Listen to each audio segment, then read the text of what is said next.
আজ সকালবেলা ফার্মে গিয়ে দেখি প্রেগনেন্ট পিকটার সাথে মারামারি শুরু করে দিয়েছে। তো প্রেগনেন্ট পিকটাকে এই রুমটাতে সরাতে হবে। তো এই রুমের পিকটাকে আগে ট্রান্সফার করে তারপর প্রেগনেন্ট পিকটাকে ওখানে ট্রান্সফার করতে হবে। তো আর কি লেজেলা পিকটাকে ওই রুমেরটাতে সরিয়ে তারপর লেজ কাটা পিকটাকে এই রুমটাতে সরিয়ে দিলাম। আমার এই পিকটা 2 মাসের প্রেগনেন্ট আছে, অনেক সময় মারামারি করলে বাচ্চা হয়তো নষ্ট হয়ে যেতে পারে। তো ওই জন্য পিকটাকে সরিয়ে তারপর বাকিগুলোর পেট পুজো করে দিলাম। এরপর চলে গেলাম মুরগির ফার্মে গিয়ে ব্রুডিংয়ের মুরগির বাচ্চাগুলো দেখতে শুরু করলাম।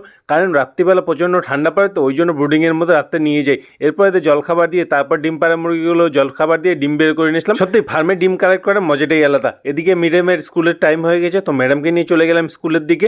আর দেখো পুরো রাস্তাটা একদম ফাঁকা, যেহেতু আজকে ভোটের রেজাল্ট বেরোবে, নাহলে প্রতিদিন এই রাস্তা দিয়ে যাওয়া আসা করাটাই একটু অসুবিধা হয়। এতটা গাড়ি ঘোড়া, মনে হচ্ছে একদম লকডাউন পড়ে গেছে। এদিকে ম্যাডামকে স্কুলে ড্রপ করলাম। এখন স্কুলে গিয়ে দেখি স্কুলে তো কোনো ছাত্র নেই। তো আর কি ম্যাডামকে স্কুল থেকে নিয়ে চলে এলাম বাড়ি। স্কুল আজকে বন্ধ। এখন আমাকে ফার্মে কাজ করতে হবে।